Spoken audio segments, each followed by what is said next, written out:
Sistem ini nanti akan membuat pembina dan komunitas bisa membantu UKM dalam membaca laporan keuangan, laporan operasional, dan memanfaatkan gitu.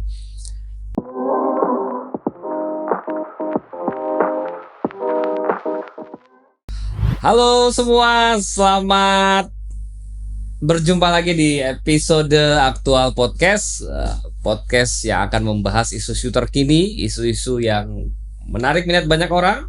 Tetapi kali ini saya tidak datang dengan isu politik, isu pemerintahan. Saya datang dengan satu orang yang sangat istimewa.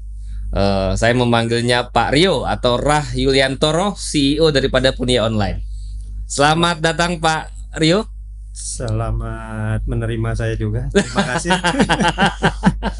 Terima kasih sudah jadi tamu nih. Oh iya, terima kasih Pak Rio. Pak Rio, saya tadi sudah banyak baca ya sedikit soal Punia Online ya, dan saya kira luar biasa ini satu aplikasi platform UMKM ya yang niatnya membantu banyak UMKM agar tumbuh dan berkembang gitu ya. Iya. Tetapi sebelum saya mulai penjelasan dari Pak Rio, saya akan minta audiens untuk melihat dulu nih tayangan kita berikut ini. Oke. Tentang Punia Online. Silakan.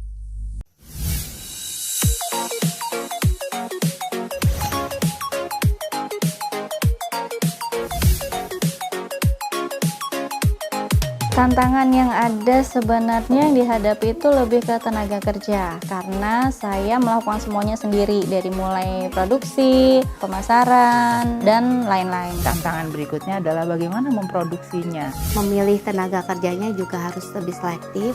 Di awal itu kita masih belum tertib administrasi, baik itu dari penyimpanan data, penjualan, pemasukan, aset kita. Kita jadi punya toko yang kita kelola sendiri tanpa pegawai administrasi. Banyak membantu, diantaranya adalah untuk pencatatan stok, user friendly banget gitu. Satu tampilan itu bisa menghubungkan sang laku langsung ke media sosial yang kita punya. Jadi kita bisa langsung memperkenalkan produk kita lewat toko online yang disediain oleh Punia. Dengan adanya Punia, pencatatannya lebih teratur. Kita tahu barang apa yang udah pernah kita buat, barang apa yang sudah pernah terjual. Apa yang saya rasakan sebagai suatu kekurangan itu terpenuhi di Punia ini. Mempromosikan sendiri sesuai dengan harapan kita, sekaligus di situ kita bisa melihat juga gimana reaksi pasar terhadap produk-produk kita.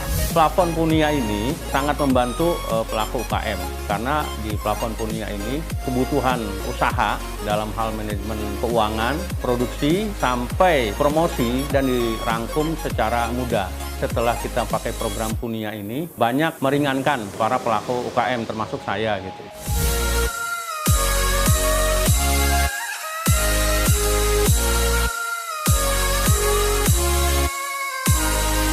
Punia, catat, cerdas, maju. Oke Pak. Saya tadi senang kata-kata terakhir tadi. Punia, catat, cerdas, maju. Nah, ini saya lihat tadi memang saya lihat Punia ini mencoba menjawab sejumlah masalah-masalah UMKM ya. Pengelolaan, penjualan dan lain sebagainya. Sebelum saya bahas Punia, Pak Rio boleh cerita nggak kalau Pak Rio sendiri gimana melihat UMKM di Indonesia saat ini? UMKM saat ini, UMKM itu apa ya? Jadi sesuatu yang diharapkan gitu, tapi belum jadi anak emas gitu. Jadi masih tetap kelas 2 gitu. Biar gimana juga masih tetap. Tapi sangat diharapkan, sangat digadang-gadang semuanya gitu. Udah ada anggaran UMKM masih tetap nomor 2 ya? Ya kalau ada kesempatan atau apa juga tetap nggak bisa ikut. Percuma. Gitu.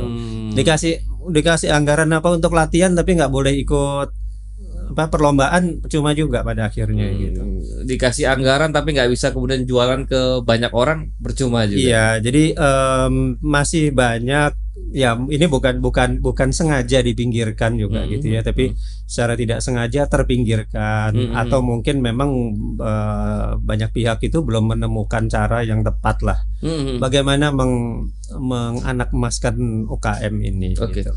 Tapi pengalaman Pak Rio mengelola dan menemui teman-teman UMKM itu apa sebenarnya permasalahan yang paling mereka sering adukan gitu? Keluhan pertama tuh apa sih? Banyak. Tapi kalau mereka disuruh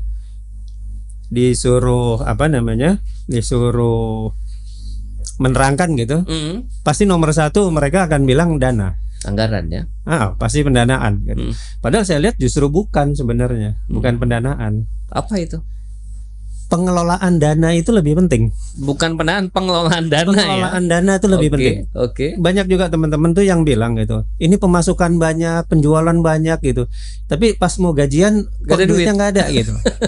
Nah, kemudian ya kalau sumber daya dan sebagainya itu kebanyakan bisa di sudah lebih bisa ditangani. Oke.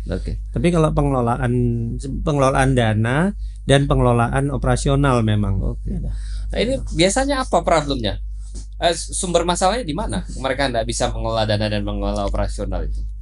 Mereka nggak tahu mereka berada di mana karena nggak ada pencatatan. Kalaupun ada pencatatan, nggak tahu bacanya gimana. Catatan tradisional, jual berapa, beli berapa itu nggak cukup. Harusnya cukup. Tapi kan itu dalam arti gini, pencatatan itu kan ada tujuannya. Oke.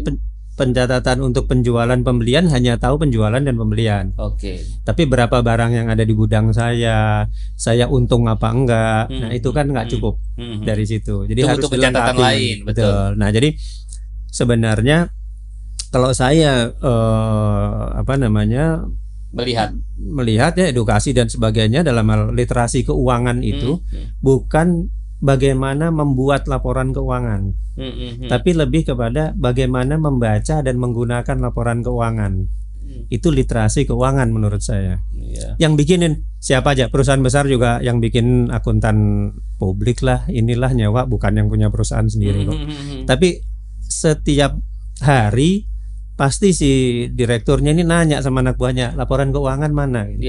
Karena dia mau baca, bukan dia mau bikin. Ya, konstruksinya adalah penggunaannya ya. Betul. Oke. Karena di situ kan Dan justru sementara UMKM kita terjebak dalam konteks pembuatan laporan gitu ya. itu yang didorong sekarang. Yang diajarin tuh itu literasi keuangan adalah bagaimana membuat laporan keuangan. Jadi UKM itu disuruh menjadi akuntan gitu. nggak akan substansial sebenarnya ya. nggak akan berhasil. Oke. Baik, menarik. Saya belum ingin masuk ke persoalan itu. Nah, ini saya tadi baca ada 3 sebenarnya ya persoalan yang selalu akan berkaitan UMKM: operasional, pembinaan, fasilitas. Dalam perjalanan Pak Rio yang sudah lama banyak berinteraksi dengan UMKM, apa definisi atau apa hal yang paling strategis di antara 3 pointers tadi? Itu kalau saya bilang di dalam suatu perkembangan UKM itu nggak bisa lepas dari 3 hal. Itu jadi 3 pihak. Nomor 1 itu adalah si pengusahanya sendiri. Itu saya bilang people based business gitu ya. Jadi si pengusahanya itu sendiri orang, kemudian dia pasti bekerja atau berjalan di dalam suatu kelompok komunitas. Gitu. Nah itu pun mereka masih perlu bantuan atau dukungan dari pihak lain, biasanya pembina, kemudian nanti ada mentor dan semua segala macam. Betul. Nah 3 pihak ini gitu kan, si pengusaha itu dia perlu menjalankan operasional. Tadi ya. Betul. Kemudian komunitas itu biasanya mendampingi. Nah, yang ketiga si pembina itu biasanya menjalankan fasilitas, memberikan fasilitas training, pendanaan, sumber daya, akses ke market dan sebagainya. Betul.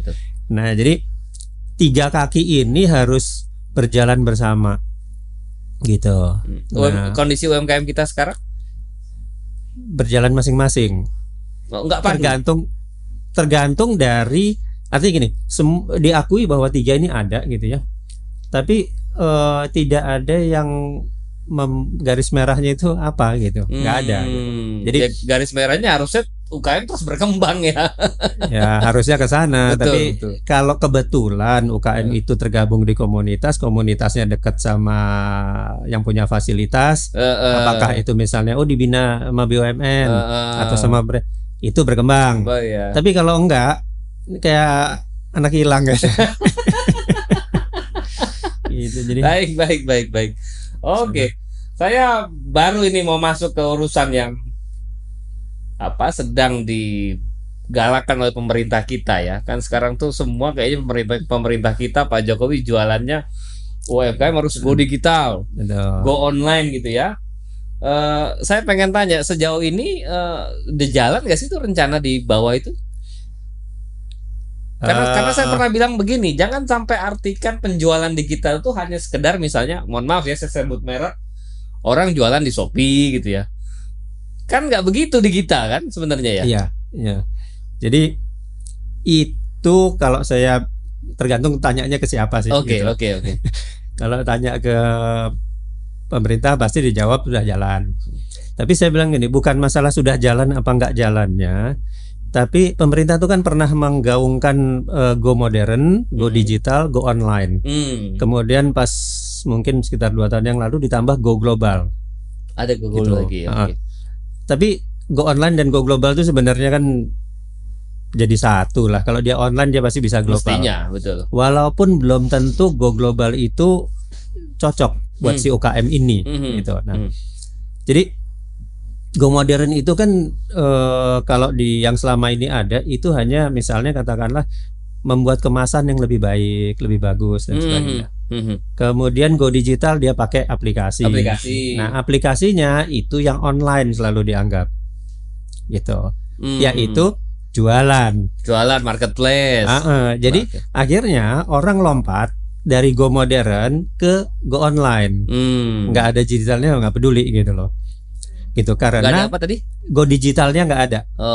Karena pendefinisiannya nggak jelas, langkah-langkahnya nggak jelas gitu. Nah, jadi harusnya go modern itu bagaimana dia menjalankan usaha secara modern, manajemennya dan semua segala macam. Go digital itu adalah digitalisasi dari usahanya. Dia nyatet ya, kalau tadinya tulis tangan, sekarang dia pakai Excel nggak apa-apa lah, komputer. Kalau udah itu nanti dia meningkat mungkin pakai sistem dan sebagainya gitu kan. Baru nanti dia online gitu loh. Sekarang ini banyak UKM kita lihat aja tadi nyebut Shopee gitu ya. Yang jual di Shopee begitu ditanya stoknya habis, nggak ada gitu. Akhirnya percuma dia punya ini di situ. Jadi dia jualan lewat marketplace tapi pencatatan tradisional, nggak ngikut. Malah nggak nyatet lagi, nggak apa namanya keteteran kan. Betul. Gitu. Itu problem itu Pak. Harusnya problem. tapi apa itu sudah dilihat sebagai problem secara luas ya apa belum? Nah itu kan masalahnya gitu loh. Baik, luar biasa nih. Saya jadi tadi ya apa namanya yang dibutuhkan bukan pendanaan tapi pengelolaan dana. Betul. Oke. Baik. Nah, ini tadi jadi kita udah cerita banyak hal tadi dan saya tadi sudah lihat, kita semua sudah nonton Punia. Apa yang ditawarkan Punia, Pak Rio? Jadi menjawab semua masalah tadi gitu ya. Kita berangkat dari yang 3 pilar tadi itu. Jadi kita menyediakan suatu platform yang bisa menyediakan dana untuk menyediakan data untuk si UKM, kemudian untuk komunitas dan untuk si pembina fasilitator ini. Oh, jadi 3 kaki tadi akan bisa melihat data ini. Nah, walaupun berbeda-beda, bukan berarti dia melihat data atau laporan keuangan si UKM gitu ya, tapi ada parameter-parameter yang dia bisa lihat. Gitu. Jadi sistem ini nanti akan membuat pembina dan komunitas bisa membantu UKM dalam membaca laporan keuangan, laporan operasional dan memanfaatkan gitu. Karena kalau yang kami bilang sebagai UKM naik kelas itu adalah bagaimana mereka tadi go modern mengelola usahanya, bukan dari mikro menjadi kecil menjadi menengah menjadi besar. Belum tentu. Sekarang banyak menengah, begitu ditanya laporan keuangan berantakan. Saya bilang dia masih kelas 1 itu, belum naik kelas. Tapi kalau mikro ditanya dia keluarin buku, dia bilang pencatatan, dia sudah naik kelas. Walaupun mungkin dari kelas 1 ke kelas 2 gitu ya. Tapi sudah. Nah, di Punia ini kita memang kita agak nih kalau mau dibilang startup lah gitu ya. kita agak nyeleneh sedikit. Selalu kan selama ini startup dibilang bikin apa yang menjadi fokus pain point gitu. Kita nggak, kita ya sediain aja semuanya. Gitu. Jadi Karena pain pointnya sebenarnya secara umum ya yang tadi kita bicarakan tadi, mau misinya menaikkan UMKM untuk naik kelas gitu ya. naik kelas secara kemampuan, bukan secara skala ukuran gitu. Jadi semua kita sediain di situ. Semua yang ada di dalam untuk mengelola usaha gitu ya, UKM itu ada semua di situ. Misalnya pencatatan barang ada, Persediaan ada, penjualan, jual beli sehari-hari Jual beli daily ada. untuk penggajian ada. Tadi saya lihat agak nyambung tadi, promosi sosial media itu juga ada. Itu ada. Jadi nanti di dalam mana itu bisa dikaitkan akunnya apa dan semua. Jadi one stop service ya sebenarnya ya konsepnya. Iya. Wah, menarik ini. Sudah banyak cerita soal Punia ke banyak UMKM. Sudah kita sebelum pandemi ini kita banyak ketemu komunitas dan sebagainya gitu. Tapi catatan Punia sendiri sudah berapa konsumen atau UMKM yang menggunakan jasa? Tadi saya ada beberapa tuh contoh pengusaha, Iya. crafter, kemudian Kita banyak seperti yang crafter itu komunitasnya yang ikut. Gitu. Jadi komunitasnya itu yang kemudian mengelola usaha karena anggota ini kurasi atau ini ngumpulin barang lah di komunitas. Jadi secara komunitas mungkin cuma satu itu gitu ya, tapi anggotanya banyak gitu. UKM-nya banyak di bawah mereka gitu. Nah, jadi kita beberapa ada seperti itu. Ya lumayan lah kalau jumlah sih sekarang lumayan, belum terlalu booming sekali gitu ya. Tapi memang cukup lumayan. Ya, saya harapkan nanti setelah podcast ini booming, mudah-mudahan. Kita bawa nama aktual kan mestinya jadi hebat. Iya. Baik, saya ingin tanya. Nah, ini kan kita ngobrol soal aplikasi ya, platform untuk tadi Pak Rio menjelaskan Punia sudah dari hulu ke hilir insya Allah dipegang. Tapi kan sekarang juga banyak format aplikasi yang lain. Kalau tidak salah terkait dengan kasir tuh ada ya merek-merek tertentu lah. Saya juga semua orang model pakai tablet selesai gitu ya. Apa yang membedakan Punia dengan platform-platform sejenis selain persoalan one step service all tadi? Integrasi. Jadi misalnya begini, ada tadi aplikasi POS kasir itu yang tidak terintegrasi dengan persediaan. Gitu. Jadi orang cuma bisa lihat jual aja, tapi aja. Persediaan dia harus istilahnya stok of nama lagi gitu. Padahal UMKM butuhnya itu ya. Ada gitu. Penjualan online. Sekarang kalau saya punya barang 10, saya pasang di marketplace yang satu 10, yang kedua juga 10, ketiga 10. Padahal saya punya barang cuma 10. Gitu. Tidak bisa diagregatkan gitu ya, bahwa barang saya 10, saya pasang 10 sana nggak apa-apa. Tapi kalau ada satu pembelian, yang lain juga harusnya turun juga. Betul. Gitu. Nah, dengan Punia bisa. Dengan Punia itu yang bisa dilihat. Canggih sekali ya. Jadi memang kalau kerjasama dengan pihak lain seperti marketplace, kita tergantung marketplace-nya mau buka diri apa enggak, kan ada yang enggak juga. Oke. Itu integrasi kata kuncinya ya, karena yang dibutuhkan UMKM sebenarnya adalah integrasi data agar kemudian tahu. Betul. Oke.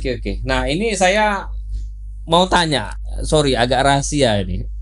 Ini kan biasanya selalu aplikasi itu ditanya harganya berapa, pricing-nya terjangkau.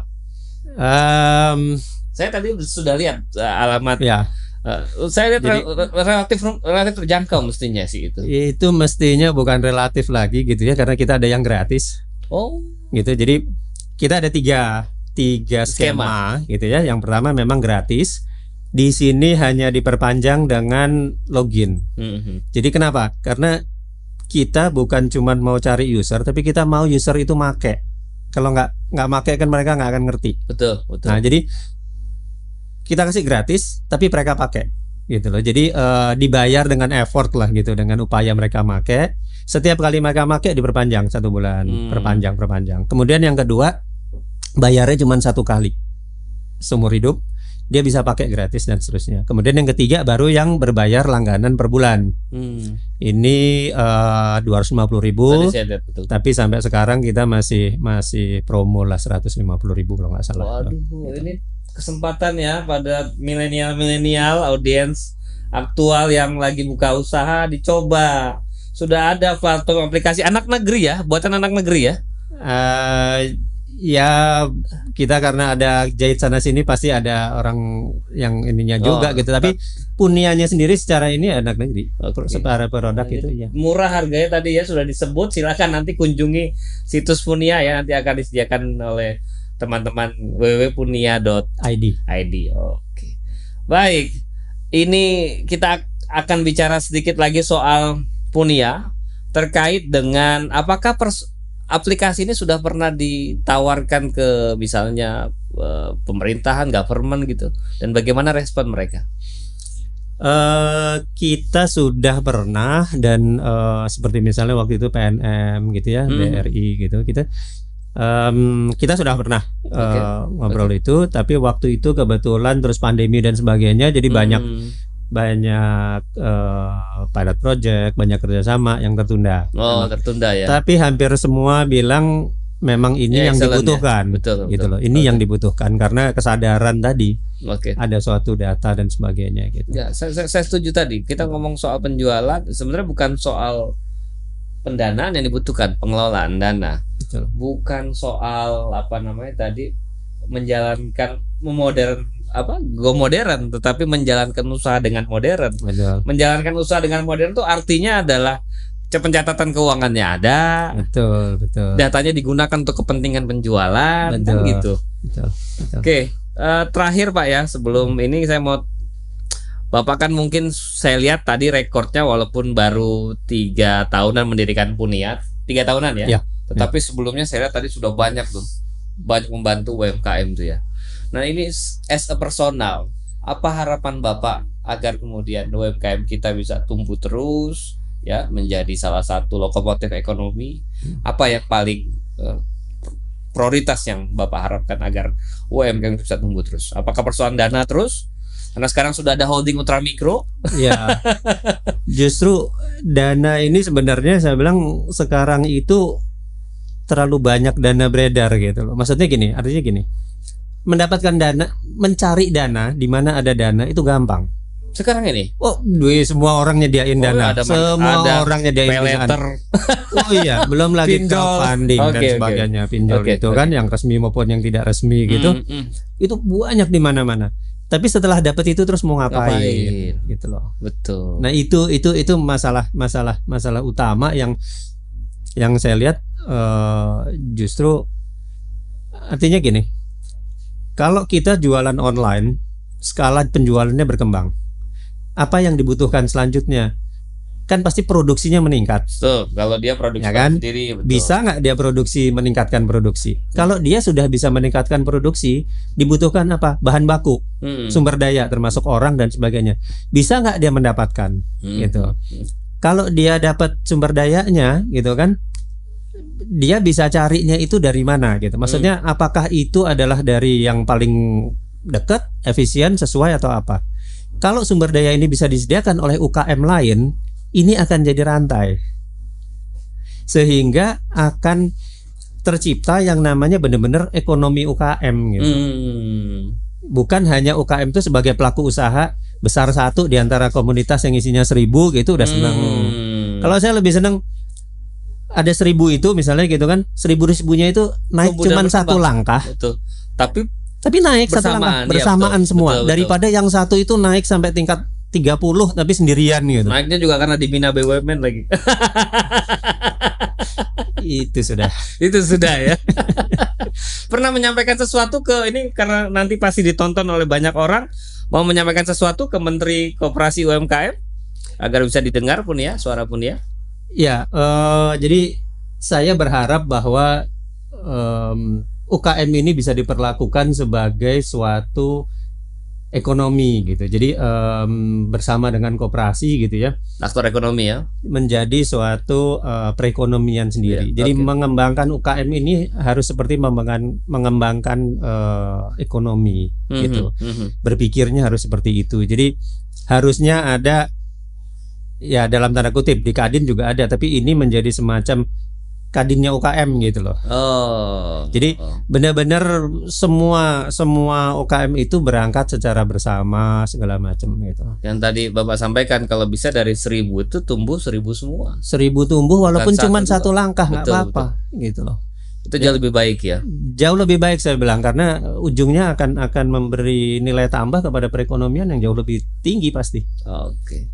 1% dari berapa? Sekarang itu kalau nggak 60.000 salah udah tahu. 60 juta. 60 juta. 60 juta itu kalau nggak salah menyumbangkan ke GPT nasional itu berapa gitu ya.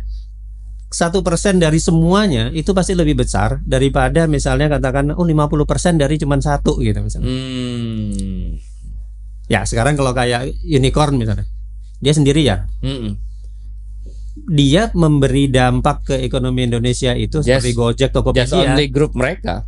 Itu hanya kalau dilihat dia sendiri, hanya dia. Iya. Pada waktu dia membawa sekian ratus ribu mitranya ini kan Betul. sebenarnya memperbaiki perekonomian, Itu bukan side effect. dia. Betul, itu side effect yang paling diharapkan. Betul. Jadi UKM secara bersama inilah yang sebagai suatu perekonomian gitu ya, value chain, bukan cuma supply chain tapi value chainnya itu yang harus dikembangkan. Oke. Mudah-mudahan pemerintah sudah menyadari itu dan sudah punya rencana ke sana. Baik. Pak Teten, ya Kang Teten, Menteri Koperasi UMKM, silakan dengar suara daripada kita semua ya, termasuk Pak Rahmat, tokoh UMKM, pemilik Punia.id. Saya berharap setelah dialog ini ya nanti menyebar kemana-mana, kita akan melihat UMKM terus tumbuh dan berkembang. Pak Rio, saya izin kita harus mengakhiri pembicaraan hari ini. Tak terasa sudah 30 menit. Ngobrol UMKM memang butuh waktu yang mestinya lebih panjang dari ini ya. Moga-moga kita bisa ketemu lagi di next pertemuan. Saya kira terima kasih Pak Rio atas waktunya, teman-teman Punia. Moga-moga Terima sukses kasih. selalu. Kita jumpa lagi di pertemuan berikutnya. Aktual Podcast, teman-teman jangan lupa nonton terus dan dengarkan terus Aktual Podcast. Podcast terkini yang membahas isu-isu yang layak didengarkan oleh kita semua. Terima kasih. Saya Bro Megel, izin pamit. Assalamualaikum warahmatullahi wabarakatuh. Sampai jumpa di episode berikutnya. Terima kasih semua. Makasih. Makasih Pak. Terima kasih.